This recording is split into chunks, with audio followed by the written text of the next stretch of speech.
தவறுதலா பேசியவர் அதை நியாயப்படுத்துறாரா அப்படிங்கிற ஒரு கேள்வியும் இப்ப முன்வைக்கப்படுது. பிளேயிங் டு த கேலரி நீங்கள் பண்ணக்கூடாது. கைத்தட்டல் வாங்கணுன்றதுக்காக நீங்கள் எதை வேணால் பேசலாமா?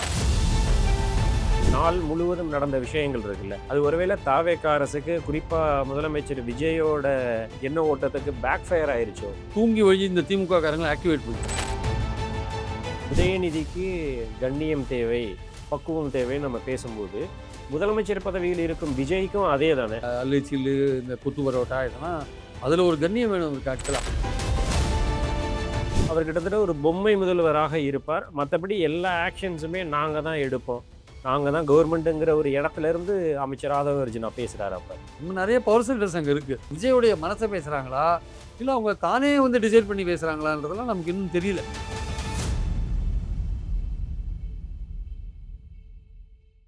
உதயநிதி பேசுனது சரியா தப்பா அப்படின்னு ஒரு கேள்வி எழும் அதே நேரத்தில் ஒருவேளை தவறுதலா பேசியவர் அதை நியாயப்படுத்துறாரா அப்படிங்கிற ஒரு கேள்வியும் இப்போ முன்வைக்கப்படுது. விவசாயிகளுக்கு நிறைய பிரச்சனைகள் இருக்குது சார். அவங்க கடன் ரத்து போன்ற விஷயங்கள்ல தாவேக்கா கவர்மெண்ட் எதிர்பார்த்தபடி பண்ணலை, சொன்னபடி பண்ணலை. ஸோ அப்படி இருக்கும்பொழுது மேகதாது அணை பிரச்சனை போன்ற பல விஷயங்கள் இருக்குது. ஸோ இந்த பிரச்சனைகள்லாம் வந்து பேசக்கூடிய அளவுக்கு அந்த விவசாயிகளுடைய அந்த பிரச்சனைகளை எடுத்து வைக்கிறதுக்காக தான் அந்த போராட்டம் நடைபெற்றது. அது ஓரளவுக்கு வந்து அதை பேசிட்டு வந்தார். பட் ஒரு கட்டத்தில் வரும்பொழுது விஜய் வந்து பெருசாக வாயை திறக்கிறது இல்லைன்ற மாதிரியான விஷயங்கள் வரும்போது, கூட்டத்துலேருந்து அந்த நடிகையை பற்றி ஒரு குரல் வரும்போது இவர் சொன்ன வார்த்தை இருக்குல்ல, அது வந்து ரொம்ப கொச்சையான ஒரு அர்த்தம் கொண்ட ஒரு வார்த்தை. அது ஆக்சுவலாக அது வந்து சந்தேகமே கிடையாது. இல்லை நான் காவேரியை பற்றி தான் சொன்னேன் அப்படின்னு அவர் சொல்லலாம். ஆனால் அது சொன்ன அது அது அது சொன்னதுனாலேயே அவர் ஏற்கனவே சொன்னது என்ன சொன்னார்ன்றது நமக்கு அது இப்படி தான் நமக்கு. இப்போ நீங்கள் அதை சொல்லிட்டு நீங்கள் கடந்து போனாலும் பரவாயில்ல. நான் காவேரியை பற்றி தாங்க சொல்கிறேன் அப்படின்னு சொன்னால், அப்போ அதுக்கு முன்னாடி சொன்னால் அப்போ நாங்கள் வேறு விதமாக திங்க் பண்ணுவோம் நினச்சி தான் நீங்கள் அடுத்து காவேரின்னு சொல்லி, அப்போ அந்த மாதிரியான ஒரு அர்த்தம் கொடுக்கக்கூடிய ஒரு விஷயத்தை நீங்கள் சொல்கிறீங்க முதல்ல. அதை அவரே உறுதிப்படுத்திக்கிட்டதா தானே அர்த்தம். அர்த்தம் அதுக்கு நான் அந்த மாதிரி தான் அவர் அந்த மாதிரி எண்ணத்துலாம் சொல்லிட்டு நாளைக்கு ஏதாவது இந்த மாதிரி வழக்கு போன்ற விஷயங்கள் வருன்றதுக்காக நான் காவேரியை பற்றி சொன்னேன்றதை கூட சொல்கிறார். அது வந்து சரியான ஒரு அணுகுமுறை கிடையாது. அப்படி வந்து ஒரு எதிர்க்கட்சி தலைவர் பேச வேண்டிய அவசியம் இல்லை. எஸ்பெஷலி விஜயுடைய ஆட்சியில் வாயை திறந்தாலே நீங்கள் அவதூறு வழக்கு போடுற ஒரு கேஸ் பார்த்துட்டு இருக்கோம் நம்ம. ஒரு பேட்டர்ன் வச்சுருக்காங்க. அதாவது யார் இது மாதிரி பேசினாலுமே மாவட்டத்தில் இருக்கிற மகளிர் அணி அல்லது மாவட்ட செயலாளர்கிட்ட ஒரு பெட்டிஷனை வாங்கி அடுத்த நாள் காத்தால போலீஸ் நேரம் வீட்டுக்கு போயிடுது. இதுதான் நடந்துன்னு இருக்கு. உதயநிதி பேசினது சரியா தப்பா அப்படின்ற விஷயம் மட்டும் பேசு பொருளாக மாறி இருக்கு. அவர் பேசினது தப்புன்றது எந்த விதமான சந்தேகமும் தேவையே இல்லை. அந்த மாதிரியான ஒரு டோன் கொடுக்குற மாதிரியான ஒரு அசிங்கமான அர்த்தம் கொடுக்குற மாதிரியான ஒரு இதை எடுத்துருக்க வேண்டாம்.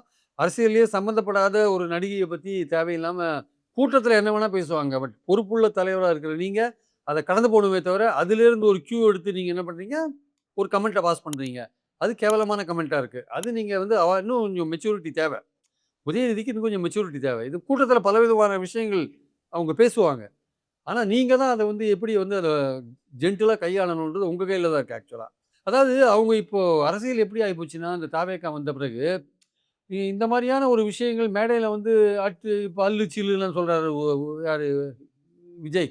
அல்லு சில்லு, அப்புறம் வந்து இதில் கொளத்தூரில் கொத்து பரோட்டா ஓட்டணும், இதெல்லாம் வந்து மேடை கேட்ட பேச்சா? அவர் ஒரு முதல்வர் பேசக்கூடிய பேச்சா? அப்போது மேடையில் வந்து இந்த மாதிரி பேசுறதுன்றது வந்து தாவேக்கா என்ன நினைக்கிறாங்க, ஒரு ஜென்சி இளைஞர்களை வந்து கவர்ற மாதிரி இருக்கிறதுக்கு எப்படி வேணால் பேசலாம், அதெல்லாம் ஒரு வேஸ்ட்டு. இது மாதிரி பல விஷயங்கள் இருக்குது இந்த ஜென்சி இளைஞர்கள் பேசுகிற விஷயங்கள். அப்போ அந்த மாதிரி பேசும்போது ஒரு முதல்வரே பேசும்போது தாவேக்கா அப்படி ஒரு ட்ரெண்டை வந்து கொண்டு வரும்போது மேடையில் பேசுகிற மற்றவங்களுக்கும் பிளாஸ்து பிளாஸ்து வாஸ்து வாஸ்துலாம் ஏன் பேசுகிறாங்க? இதெல்லாம் ஸ்டாலின் அறிக்கையில் முந்திலாம் இருக்குமா? பிளாஸ்ட்டு பிளாஸ்ட்டு வாஸ்து வேஸ்ட்டு வேஸ்ட்டு பிளாஸ்ட்டு பிளாஸ்ட்லாம் அவர் சொல்லுவார் அறிக்கையில். அவர் ஏன் சொல்கிறார்? இப்போ சொல்ல வேண்டிய கட்டாயம் அவருக்கு ஏன் வந்தது?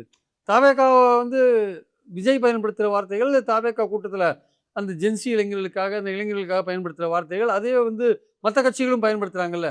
இல்லப்பா, அந்த ட்ரெண்ட் மாறி இருக்கு. இல்லப்பா, தாவேகா முன்னெடுக்கும் அரசியலுக்கு ஈடு கொடுத்து அரசியல் பண்ணணும். பண்றதுக்கு திமுக இறங்கிருச்சா? அப்ப ஈடு கொடுத்துன்னா என்ன அர்த்தம்னா, ஈடு கொடுத்துன்னா அவங்க ஆளுங்கட்சியாக வந்துட்டாங்க. அவங்க பேசுகிற அதே மேடை பாஷையை பேசினா தான் ஜென்சி இளைஞர்களை கவர முடியும்னு நினச்சாங்கன்னு என்ன அர்த்தம்? அப்போது உதயநிதிக்கு என்ன தோணுதுன்னா, சரி நம்ம இது மாதிரி ஒரு டபுள் மீனிங் கொண்ட ஒரு விஷயத்தை வந்து நம்ம சொன்னால் இது வந்து இளைஞர்கள் மத்தியில் ஒரு பற்றிக்கும் அப்படின்னு அதை வந்து கைத்தட்டல் வாங்குற ஒரு விஷயமா போகும்னு அந்த மாதிரி இறங்கி போகிற சமாச்சாரம் இருக்குல்ல. அது வந்து உதயநிதி பண்ணக்கூடிய காரணம் என்னென்னா வந்து தமிழக மேடைகள் அரசியல் மேடைகளுடைய அந்த அந்த ஸ்டைலை வந்து கொஞ்சம் தாவேக்கா மாற்றி விட்ருக்கு ஆக்சுவலாக. அதோட பாதிப்பு வந்து மற்ற கட்சிகள்கிட்ட இருக்குது actual. Playing to the gallery நீங்கள் பண்ணக்கூடாது. கைத்தட்டல் வாங்கணுன்றதுக்காக நீங்கள் எதை வேணால் பேசலாமா? கைத்தட்டல் எப்படி வாங்கலாம்னா, ஆக்கப்பூர்வமான விமர்சனம் மூலமாக நீங்கள் கைத்தட்டல் வாங்கலாம். அது கருணாநிதி பண்ணுவார். ஷார்ப்பான விமர்சனத்தை வைக்கும்போது கைத்தட்டல் வரதுக்கு கலைஞரே கூட சில சமயம் கொஞ்சம் எக்ஸ்ட்ரீமாக போய்லாம் பேசியிருக்காரு. நான் அதெல்லாம் இல்லைன்னு மறுக்கல. இருந்தாலும் பொதுவாக சொல்கிறேன், ஜென்ரலாக சொல்கிறேன். ஒரு ஆக்கப்பூர்வமான கூர்மையான விமர்சனம் வைக்க முடியும். அப்போ இவரும் வந்து நிறையா கற்றுக்க நான் கலைஞருடைய பேரன்னு இவர் சொன்னால் மட்டும் போறாது. ஓரளவுக்கு இன்னும் கொஞ்சம் டிக்னிஃபைடாக ஆக்கப்பூர்வமான விமர்சனங்கள், கூர்மையான விமர்சனங்கள், வன்முறை கலக்காத, ஆபாசம் இல்லாத விமர்சனங்களை வைக்கிறதுக்கு அவர் கற்றுக்கிறோம். ஆனால் எனக்கு அடுத்த பாயிண்ட்ல வந்து உடன்பாடு இல்லை. அரெஸ்ட் பண்ணுறதுன்னு போகிறதுல எனக்கு உடன்பாடு கிடையாது. எதுக்காக அரெஸ்ட் பண்ணணும் தேவையில்லாமல்? சுப்ரீம் கோர்ட் வந்து இந்த மாதிரி அவதூறு வழக்குகளுக்கெல்லாம் வந்து அரெஸ்ட் பண்ணுறத வந்து ஒரு தீர்வாகவே பார்க்கல. அது வந்து நீங்கள் அரெஸ்ட் பண்ணுறதுன்னு போகும்போது தான் அங்கே அரசியல் வருது ஆக்சுவலாக. அதுதான் அங்கே அரசியல் ஆக்சுவலாக. இல்ல ஒருவேளை உதயநிதிய அரெஸ்ட் பண்ணி அந்த அ நாள் முழுவதும் நடந்த விஷயங்கள் இருக்குல்ல. அது ஒருவேளை தாவேகா அரசுக்கு குறிப்பா முதலமைச்சர் விஜயோட எண்ண ஓட்டத்துக்கு பேக் ஃபயர் ஆயிருச்சோ? ஏன்னா கிட்டத்தட்ட அது உதயநிதிக்கு ஒரு எலிவேஷன் குடுத்த மாரி ஆயிருச்சுங்கிற டாக்கும் இருக்கு. அது ரொம்ப அன்பிளான்டா இருக்கு. அவங்க எடுத்த ஆக்ஷன் இருக்குல்ல. அவங்க உண்மையிலேயே வந்து உதயநிதியை வந்து ஒரு 15 நாள் ரிமாண்ட் பண்ணணுன்ற ஐடியால முதல்லேருந்தே நடவடிக்கைகள் எடுத்திருந்தாங்கன்னா, அது வேற மாரி கூட போயிருக்கலாம். ஆனா, அது வந்து அரைகுறையான ஒரு நடவடிக்கை. ஆனா, அவங்க ரொம்ப தெளிவா இருந்திருக்காரு விஜய்ன்னு தெரியுது. எப்படியாவது இவர உள்ள போட்டுறணும். ஏன்னா, ஒரு கமிஷனர் ஆஃப் போலீஸ் போயிட்டு இந்த மாரி அரெஸ்ட்டுக்குலாம் வர வேண்டிய அவசியமே இல்ல. ஒரு கமிஷனர் ஆஃப் போலீஸு அவர் எதுக்கு அங்க போய் சம்பவ இடத்துல போயிட்டு அந்த உதயநிதி வீட்டுக்கு எதுக்கு போறாரு? 4 ஜாயிண்ட் கமிஷனர் இருக்காங்க, 10 டெப்டி கமிஷனர் இருக்காங்க, 3 அடிஷனல் கமிஷனர் இருக்காங்க. இவங்கெல்லாம் பண்ணாதவர் அங்க போய் பண்ணவர். அப்போ இவரு போறார் அப்படின்னா, அப்போ அந்த அரசியல் தலைமை, ஆளுங்கட்சியோட அரசியல் தலைமை எந்த அளவுக்கு கீனா இருக்கு பார்த்துருக்கங்க. அதுதான் அத காமிக்குது ஆக்சுவலா. அது காமிக்கிற விஷயம் என்னன்னா, அவர புடிச்சு போலீஸ் வேன்ல ஏத்தியே தீரணும். அப்படின்றது அவங்க பாயிண்ட்டா இருக்கு. கோர்ட் சொல்லுது 12 மணி வரையும் ஆக்ஷன் எடுக்காதீங்க. இது விசாரணையில இருக்குன்னு சொல்லுது. 12 மணிக்கு முன்னாடியே நீங்க அரெஸ்ட் பண்றீங்க அவர. அரெஸ்ட் பண்ணி நீங்க வண்டியில ஏத்திட்டீங்க. ஏத்தி நீங்க விழுப்புரம் நோக்கி தஞ்சாவூர் நோக்கி போயின்னு இருக்கீங்க. அங்க கோர்ட் வந்து சொல்லியிருக்கு. இப்போ கோர்ட் வந்து உங்கள கூட்டுன்னு தெரிஞ்சு போச்சு அவங்களுக்கு. டக்குன்னு அட்வொகேட் ஜெனரல் என்ன பண்றாரு, நாங்க அவர ரிமாண்ட் பண்ற மாரி ஐடியாலயே இல்ல. அதுக்கு அடுத்து தான் அந்த முடிவ அவங்க மாத்துறாங்க. ஆமா. அப்பதான் மாத்துறாங்க. 12 மணிக்குள்ள அரெஸ்ட் பண்ணிட்டாங்கல்ல. அப்போ கோர்ட் கண்டிப்பா ஒரு கூட்டு வைக்கும்னு தெரியும். கோர்ட் தான் சொல்லியிருக்குல்ல 12 மணிக்குள்ள அரெஸ்ட் பண்ணக்கூடாதுன்னு. நீங்க ஏன் அதுக்கு முன்னாடி அரெஸ்ட் பண்ணி கூட்டு போறீங்க? இல்ல, இல்ல. நாங்க விசாரணைக்காக தான் கூட்டு போறோம். நீங்க ரிமாண்ட் பண்ற மாரி ஐடியா இல்ல. அப்படின்னு ஒரு விஷயத்த அப்பதான் சொல்றாங்க. அதாவது தூங்கி வழிஞ்ச இந்த திமுக காரங்கள ஆக்டிவேட் பண்ணிட்டாங்க. என்னடா எலக்ஷனுக்கு அப்புறம் ரொம்ப ஒரு மாரி டல்லா இருந்த திமுக காரங்களெல்லாம் ஆக்டிவேட் பண்ணி விட்டாரு விஜய். இப்போ அவங்க வந்து உஷாராயிட்டாங்க. எல்லாருமே கொஞ்சம் ஒரு புத்துணர்வோட கிளம்பிட்டாங்க. அதுதான் வந்து விஜய் பண்ணுது. விஜய் உண்மையிலேயே அவர வந்து அரெஸ்ட் பண்ணணும்னு நினைச்சிருந்தாருன்னா, காத்தால 5:30 மணிக்கு போனவரு, கோர்ட் 10 மணிக்கு முன்னாடியே 8 மணிக்கே அவர தூக்கி போயிருந்தீங்கன்னா, கோர்ட் ஒண்ணுமே சொல்லியிருக்க மாட்டாங்க. நாங்க கோர்ட்ல வந்ததுன்னா கூட, நாங்க அவர அரெஸ்ட் பண்ணிட்டோம் காத்தாலயே அரெஸ்ட் பண்ணி கூட்டிட்டு போறோம். இல்ல ரிமாண்ட் பண்ண போறோம், விசாரணைக்கு கூட்டிட்டு போறோம்னு சொல்லியிருக்கலாம். அவங்க 10 மணிக்குள்ள எதுவுமே பண்ணல. அது 10 மணிக்கு மேல கோர்ட் ஆரம்பிச்ச பிறகு தான் இவங்க அந்த விஷயத்த கையில எடுக்குறாங்க. அதுவரையும் வந்து அவங்க உதயநிதியும் என்ன பண்றாரு, அவங்க திமுகவும் என்ன பண்ணுது, அதுவரையும் அவங்கள என்கேஜ் பண்றாங்க போலீஸ. 10 மணிக்கு கோர்ட் ஆரம்பிக்கிற வரையும். கோர்ட்ல ஒரு வார்த்தை சொன்ன பிறகு தான், அப்போ இவங்களுக்கு வேற வழி இல்ல. எப்படியாவது ஒரு விசாரணைக்கு கூட்டிட்டு போகணும்னு போலீஸ் இந்த வண்டியில ஏத்திர்றாங்க. அவங்களும் உதயநிதி என்ன பண்றாரு, சரி இது நமக்கு ஒரு மைலேஜ் தான்னு சொல்லிட்டு அவரு வண்டியில ஏறிறாரு. போற வழியில அவங்களுக்கு திமுக கேடர வந்து ஆக்டிவேட் பண்ணிட்டே போயிட்டே இருக்காங்க. தஞ்சாவூர்லயும் அதுதான் நடந்தது நம்ம பார்த்தோம். போயிட்டு வரும்போது அவர் வந்து திருச்சி ஏர்போர்ட்ல அவர் குடுத்த பேட்டிலாம் பார்த்தீங்கன்னா, ரொம்ப வைரலான பேட்டியா குடுத்தாரு. விஜய் வந்து ரொம்ப கடுமையா தாக்கினார். அது மாரிலாம் இருக்கும்போது பார்க்கும்போது, இவங்க சரியா பிளான் பண்ணல. இவங்க நெனைச்சது அங்க நடக்கல. அதுதான் வந்து இவங்க பண்ண தப்பு. அதாவது அவர் பேசினது தப்பு. அரெஸ்ட் பண்ணி ஒரு 15 நாள் ரிமாண்ட் பண்ணணும்னு கவர்மெண்ட் நெனைச்சது. ஆனா, அது நெனைச்சது நடக்காதபடி அவங்க உதயநிதி அவங்க அவங்க ஒர்க் பண்ணிட்டாங்க. அவங்களோட லீகல் விங்கும் ஒர்க் பண்ணிச்சு. அவரும் வந்து பொலிட்டிக்கலா ஒர்க் பண்ணாரு. எல்லாமே சேர்ந்து திமுக ஒரு ஆக்டிவேட் பண்ணி விட்டுடுத்து அந்த உதயநிதி அரசுல. அதனால இவங்க எடுத்த முயற்சி வந்து ஃபெயில் ஆயிடுச்சுன்னு தான் என்னுடைய கருத்து ஆக்சுவலா வந்து. தாவேகா, அந்த கட்சியோட தலைவர், தமிழ்நாட்டோட சிஎம் விஜய், இவரோட ஆக்டிவிட்டீஸுமே விமர்சனத்திற்கு உள்ளாகுது தான். தாவேகா விர்ச்சுவல் வாரியர்ஸ் வந்து கிட்டத்தட்ட திமுகவினரும் சரி, திமுக தலைமை மீது, அவங்க குடும்பத்தினர் மீது, அவங்கள விமர்சிக்கிற விதம் அப்படிங்கிறதுமே கிட்டத்தட்ட ரொம்ப அது வந்து நாரகாசமா இருக்கு. அப்படிங்கும்போது நீங்க இங்க எந்த ஆக்ஷனுமே எடுக்க மாட்டோம். அங்கே மட்டும் நாங்க ஆக்ஷன் எடுப்போங்கிறது எந்த வகையில நியாயம்னு ஒரு கேள்வி அது வரும். பாரபட்சம் தான் அது. கிளியர் பாரபட்சம். உங்க ஆட்கள் ஆனா வந்து சில இடத்துல எடுத்துடுறாங்க. இப்போ உதாரணமா பார்த்தீங்கன்னா, இங்க விருதுநகர்லயோ, எங்க தூத்துக்குடியிலயோ டாஸ்மாக் டிரான்ஸ்போர்ட் கான்ட்ராக்ட் வாங்கி தரேன்னு 2 தாவேக்கா ஆட்கள் லஞ்சம் கேட்டுருக்காங்க. ரூ. 22,00,000 லஞ்சம் கேட்டுருக்காங்க. அந்த 2 பேர புடிச்சுட்டாங்க. அதே சமயம் ரூ. 12,00,000 அரசு வக்கீல் கேட்ட தாவேக்கால ஒண்ணும் பண்ணல. அதே மாரி வந்து மண் எடுக்கிறேன் அப்படின்னு மண் எடுக்கிறதுக்கு துட்டு கேட்ட தாவேக்காலையும் ஒண்ணும் பண்ணல. செங்கல்சூளையில வயசா கேட்டான் ஒருத்தன். இந்த மாரி நெறைய இருக்கு. பாலியல் ரீதியான விஷயங்கள் நெறைய இருக்கு. அவங்க ஆட்கள வந்து யாருமே ஈவன் பார்த்தீங்கன்னா, உங்களுக்கு வந்து ஊழல் பேரில் நடவடிக்கை எடுக்கிறதுல கூட பாரபட்சம் இருக்குது. உதாரணம் பார்த்தீங்கன்னா டாஸ்மாக் கேஸ். செந்தில் பாலாஜி எப்படியும் அரெஸ்ட் பண்ணி உள்ளே போடணுன்றது அது ஒரு இந்த ஒரு அஜெண்டாவில் ஒன்றா வச்சுருக்காங்க. ஓகே ரைட்டு பண்ணுங்க. அவர் ஊழல் பண்ணியிருந்தாருன்னா உள்ளே போகிறதுல நமக்கு எந்த ஆட்சேபனையும் கிடையாது. நீங்கள் கோர்ட்டில் நிரூபிச்சா அவர் உள்ளே போக வேண்டிய கட்டாயம் இருக்குது. அவருடைய சட்ட ரீதியாக அவர் ஃபைட் பண்ணிட்டு போகிறார். ஆனால் நீங்கள் முதல்ல ஒரு உதவி பேரத்தில் போட்டீங்க. அவர் ஆன்டிசிபேட்டரி பெயிலில் வந்தார். அதுக்கப்புறம் என்ன பண்ணீங்க? டாஸ்மாக் வழக்கில் அவர் வந்து அரெஸ்ட் பண்ணீங்க. அந்த டாஸ்மாக் வழக்குலையும் பாரபட்சம் எப்படின்னா, இதுக்கு முன்னாடி என்ஃபோர்ஸ்மென்ட் டைரக்டரேட் டாஸ்மாக் வழக்கில் ஒரு அஃபிடவிட் ஃபைல் பண்ணியிருக்காங்க. அந்த கேஸ் வந்து அப்படியே சுப்ரீம் கோர்ட்டில் நிக்குது அது ஆக்சுவலா. அதில வந்து 45 எஃப்ஐஆர் இருக்கு அதுல. அது வந்து 2017லேருந்து 2025 வரையும் காலகட்டம் இருக்கு ஆக்சுவலா. நீங்க இப்போ செந்தில் பாலாஜிக்கு என்ன பண்ணியிருக்கீங்க, உங்க அந்த எஃப்ஐஆர்ல செக் பீரியட் என்ன பண்ணியிருக்கீங்க, 2021லேருந்து 25 வரையும் போட்டிருக்கீங்க. அப்போ அந்த 17லேருந்து 21 ஐ திங்க் தங்கமணி, நத்தம் விஸ்வநாதன்லாம் மதுவிலக்கு ஆயத்தீர்வை மந்திரியா இருந்தாங்க. அப்போ செந்தில் பாலாஜி மேல என்னென்ன குற்றச்சாட்டுகள் சொல்லி நீங்க டிவிஎஸ்சி இப்போ வந்து நீங்க அரெஸ்ட் பண்ண போனீங்களோ, அதே குற்றச்சாட்டுகள் அவங்களுக்கு அப்ளை ஆகாதா? தங்கமணிக்கும், நசம் விஸ்வநாதனுக்கும். அவங்கலாம் இப்போ வந்து தாவேக்காவுக்கு ஆதரவா ஓட்டு போட்டாங்கன்றதுனால, அவங்க எப்படி இங்க ரிசைன் பண்ணிட்டு தாவேக்காவுக்கு வருவாங்க எதிர்காலத்துல நம்பிக்கையில, நீங்க அவங்க மேல அந்த அந்த விஷயத்த 17, 21 காலகட்டத்த எடுக்கலையா நீங்க? இப்ப நீங்க எடுக்கிற நியாயமான ஊழலுக்கு எதிரா எடுக்கிற நியாயமான நடவடிக்கைகளும் வந்து ஒரு கேள்விக்குறிக்கு உள்ளாறுதுல்ல. இதே அதிமுக அமைச்சர்கள் மேல திமுக ஆட்சியில ஊழல் வழக்குகள் பதியப்பட்டன. ஒரு 8 மந்திரிகள் மேல. விஜயபாஸ்கர், விஜயபாஸ்கர், காமராஜ் நெறைய பேர் இருக்காங்க. ஆனா, எந்த விதமான ஆக்ஷனும் ஃபர்தரா வந்து திமுக கவர்மெண்ட்ல எடுக்க முடியல. சார்ஜ் ஷீட் போட்ட பிறகு ட்ரையல் கமென்ஸ் பண்ண முடியல. ஏன்னா, ஒண்ணு வந்து ஐஏஎஸ் அதிகாரிகளுக்கு மத்திய அரசு பர்மிஷன் குடுக்கணும். இங்க இருக்கிற மந்திரிகள் மேல இருக்கிறதுக்கு கவர்னர் பர்மிஷன் குடுக்கணும். இது இருந்தா தான் ட்ரையல் கமென்ஸ் ஆகும். இல்லாட்டி கமென்ஸ் ஆகாது. அப்போ உங்க பாஜகவோட உங்க கூட்டணியில இருந்ததுனால, அதெல்லாம் திமுக கவர்மெண்ட்னால ஒண்ணும் பண்ண முடியல. சரி நீங்க ஆட்சிக்கு வந்திருக்கீங்கல்ல, அதுல என்ன நடவடிக்கை எடுத்திருக்கீங்க? ஒண்ணுமே நடவடிக்கை எடுக்கல. அதனால வந்து பாயிண்ட் என்னன்னா வந்து, ஊழல் நடவடிக்கைகளுக்கு எதிரா நீங்க எடுத்தீங்கன்னா, அது எந்த விதமான பாரபட்சமும் இருக்கக்கூடாது என்பது தான் பொதுவான ஒரு விஷயம். அதனால தான் இப்ப நீங்க சொல்றீங்கல்ல, இப்போ அ தாவேக்கா ஆட்கள் மேல எந்த விதமான பேசுறவங்க மேல, இந்த மாரி ஆபாசமா பேசுறவங்க மேலலாம் ஆக்ஷன் எடுக்க மாட்டேன்னாங்கன்னா, அது ஆளுங்கட்சியா இருக்கிறதுனால, அப்போ நடவடிக்கைகள் எப்படி பார்க்கப்படும்? நீங்க 3 மாசத்துல ஒரு 11, 12 அவதூறு வழக்குகள் போட்டிருக்கீங்க. அது எல்லாமே எதிர்க்கட்சி ஆட்கள் அப்படின்னு இருக்கும்போது, அப்போ நீங்க உங்களோட நடவடிக்கை நியாயமா இல்லன்னு ஒரு எண்ணம் வரும்போது, அப்போ உங்க எதிர்கால நடவடிக்கைகள்லாம் கேள்விக்குறி ஆகும்ல. அப்போ உங்களோட அரசாங்கத்தோட கிரெடிபிலிட்டி அவுட் ஆகுதுல்ல. அப்ப நீங்க பாரபட்சமா ஒரு கவர்மெண்ட் நடத்துறீங்கன்னு வரும் இல்லையா? அதுல அந்த மாரி குற்றச்சாட்டுக்கு ஆளாகாத தாவேக்கா கவர்மெண்ட் செயல்படணும்ன்றது தான் நம்மளுடைய விருப்பம். உதயநிதிக்கு கண்ணியம் தேவை, பக்குவம் தேவைன்னு நம்ம பேசும்போது, முதலமைச்சர் பதவியில் இருக்கும் விஜய்க்கும் அதே தானே? அவருக்கும் அதேதாங்க. 2 பேருக்கும் அதேதான். அவரும் டேஷ்ங்கிறாரு. அதெல்லாம் ஒரு முதலமைச்சர் ஆன பிறகு அதெல்லாம் அவர் பேசக்கூடாதுங்க. இந்த அல்லு, சில்லு, இந்த கொத்து பரோட்டா இதெல்லாம் அதில ஒரு கண்ணியம் வேணும் அவருக்கு ஆக்சுவலா. அவரோட பெரிய அட்வான்டேஜ் என்னன்னா, ஒரு 2, 3 மாசத்துக்கு ஒரு தடவ ஏதோ ஒரு மீட்டிங்ல இது மாரிலாம் பேசிறாரு. அப்புறம் பேசாம சைலண்ட் ஆயிடுறாரு. சைலண்ட் மோடுக்கு போயிடுறாரு. அசெம்பிளில சைலன்ட்டாவே உட்காந்துருக்காரு. இப்போ நேத்து ஒரு விஷயத்த வந்து ஆதவர்ஜுனா சொல்றாரு. இனிமே அசெம்பிளில வந்து எதிர்க்கட்சி தலைவர் கேள்வி எழுப்பினா கூட விஜய் பதில் சொல்ல மாட்டாரு. அதுக்கு பதிலா நாங்கலாம் தான் சொல்லுவோம் அப்படின்றாரு. இது என்ன அரசியல் இது ஆக்சுவலா? அதாவது ஒரு முதலமைச்சர் வந்து பதில் சொல்லணுங்க. கம்யூனிகேட் பண்ணணும். ஒண்ணு பிரஸ் கிட்ட கம்யூனிகேட் பண்ணுங்க. இல்ல அசெம்பிளில கம்யூனிகேட் பண்ணுங்க. இப்ப நீங்க வந்து மன் கி பாத் மாரி ஒரு வழி பாதையா இருக்கக்கூடாது. அதெல்லாம் பாயிண்ட் இருக்கு. அப்போ நீங்க ஒரு எதிர்க்கட்சி கேட்டா நீங்க பதில் சொல்லணும். இல்ல அவங்க சந்தேகம் கேட்கும்போது நீங்க சொல்லணும். இல்ல நீங்க அவங்கள விமர்சனம் பண்ணா அவங்க அதுக்கு பதில் சொல்ல போறாங்க. அந்த மாரி விஷயங்கள் 2 தரப்புலயும் இன்டராக்ஷன் இருக்க வேண்டிய அவசியம் இருக்கு. அத ஒரிஜினல் வந்து ரொம்ப டேஞ்சரஸான ஒரு விஷயம் சொல்றாரு. இனிமே நாங்க தான் பதில் சொல்லுவோம். அப்படின்னு ஒரு ஆர்டர நீங்க இஷ்யூ பண்ணுங்கன்னு ஸ்பீக்கர பார்த்து கேட்கிறாரு. அப்படிலாம் இருக்க வேண்டிய அவசியம் இல்ல. முதலமைச்சர் வந்து வாய் திறந்து பதில் சொல்ல வேண்டிய கட்டாயம் இருக்கு. முக்கியமான பிரச்சனைகள்ல பதில் சொல்ல வேண்டிய கட்டாயம் இருக்கு. நீங்க வந்து அ கர்நாடகாவுக்கு சிவகுமார பார்க்க போறீங்க அப்படின்ற விஷயம் கவர்மெண்ட் ஆஃப் தமிழ்நாடு சொல்லவே இல்ல.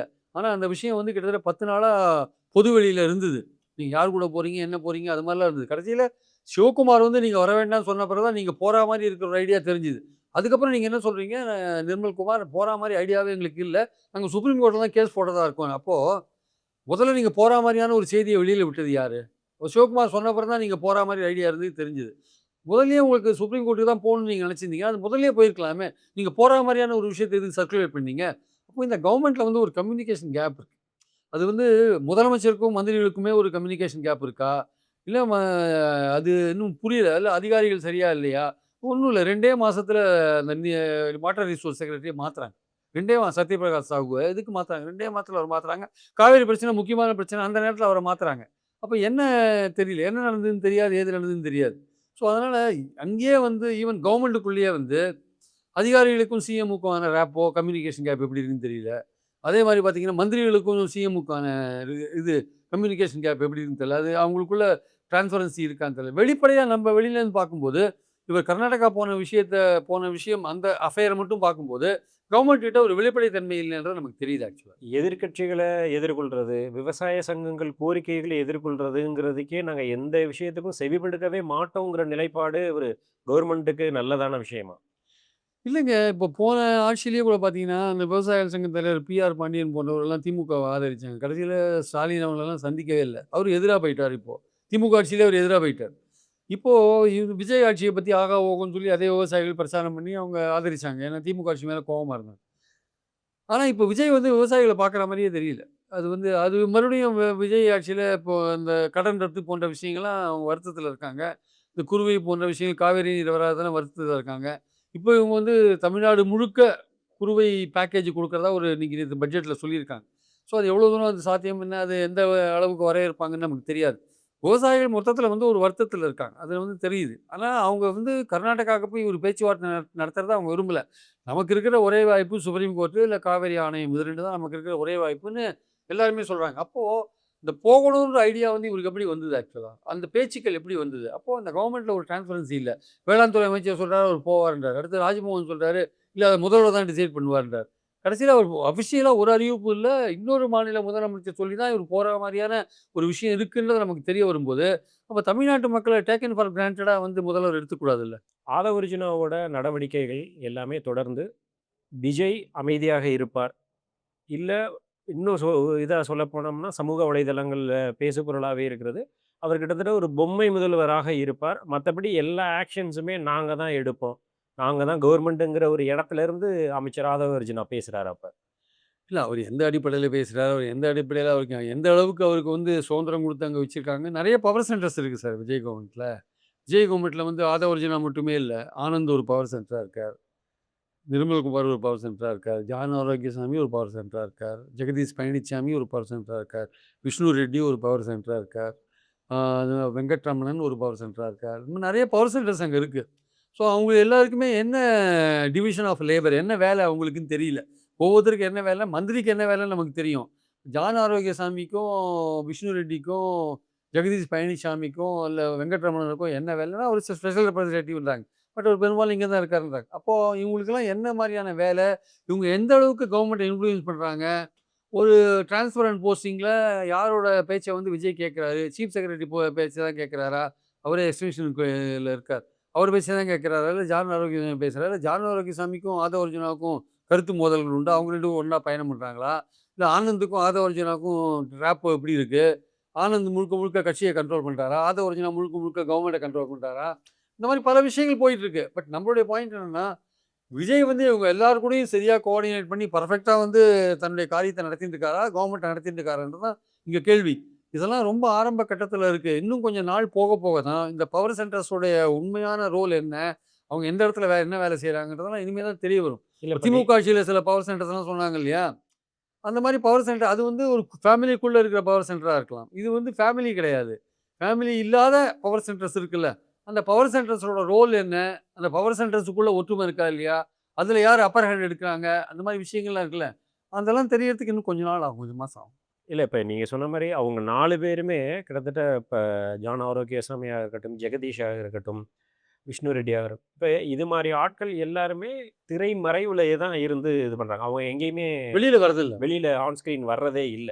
அப்படிங்கும்போது அவங்க என்ன பண்றாங்க, ஏது பண்றாங்கங்கிறது யாருக்குமே புரியாத புரியாது. புதிரா ஆமா. தான் இருக்கும் அவங்களோட அப்படிங்கிறத ரோல் புரிஞ்சுக்க என்னன்னு யாருக்கும் முடியுது. தெரியாது. புரிஞ்சுக்க முடியுது. ஆனா ஆனா, ஆதவ அர்ஜுனோட ரோல் ஆதவ தெரியும். அர்ஜுனாவோட ரோல் வெளியில தெரியுது இல்லையா? கிட்டத்தட்ட அவர வந்து டிஎம்கே எதிர்ப்பு நிலையில, உதயநிதிக்கு எதிர்ப்பு நிலையில, ஸ்டாலினுக்கு எதிர்ப்பு நிலையிலங்கிறத, அவர் வந்து ரொம்ப அத உக்கிரமா கையாள்வதன் மூலமா தான் இந்த கேள்வியே எழுது.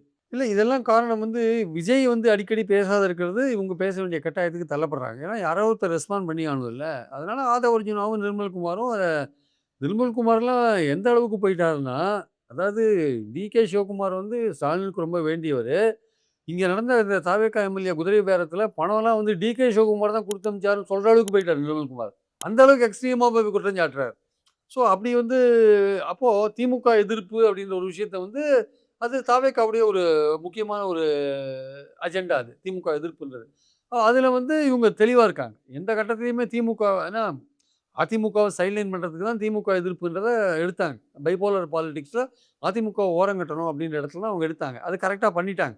இன்னும் தொடர்ந்து அதிமுக ஓரங்கட்டணும், அதை உடைச்சுட்டே இருக்காங்க. அதிமுக உடைக்க உடைக்க திமுக தாவேக்கான்ற போட்டி தான் இங்கே போயிட்டு இருக்கிறத பார்க்குறோம். அப்போது திமுகவை கவுண்டர் பண்ணி எல்லா இடத்துலையும் அடிக்க வேண்டிய ஒரு இடத்துல அரசியல் ரீதியாகவும் சரி, வேற லெஜிஸ்லேச்சர்லையும் சரி, வெவ்வேறு இடத்துல வந்து அவங்க திமுக வந்து அடிக்க வேண்டிய கட்டாயத்தில் இருக்காங்க. அப்போது விஜய் அடிக்கடி பேசுறதுன்ற போது அந்த பொசிஷனை வந்து ஆதவ அர்ஜுனாவும் ஆனந்த் பேசுறதே கிடையாது. அவர் விஜய்க்கு மேல அவர் இருக்காரு. அவரும் பேசுறது கிடையாது. அவருடைய டிபார்ட்மெண்ட்ட பத்தியே பேசுறது கிடையாது. அவரு கேள்வி கேட்டா கூட கண்டுக்காத போறாரு. அப்படி இருக்கும்போது ஆதவ அர்ஜுனாவுக்கும் நிர்மல்குமாருக்கும் தான் இந்த விஷயம் முக்கியமா இருக்கு. அவங்க 2 பேரும் தான் வந்து விஜயோடைய மனச பேசுறாங்களா? இல்ல அவங்க தானே வந்து டிசைட் பண்ணி பேசுறாங்களான்றதெல்லாம் நமக்கு இன்னும் தெரியல. எந்த பாயிண்ட்ல அவங்க பேசுறாங்க. ஆனா திமுக எதிர்ப்புன்ற ஒரு விஷயத்த அவங்க பேசும்போது, அதுக்கு விஜய்க்கும் அது ஏற்புடைய ஒரு விஷயமா தான் இருக்கும்னு நான் நினைக்கிறேன் ஆக்சுவலா.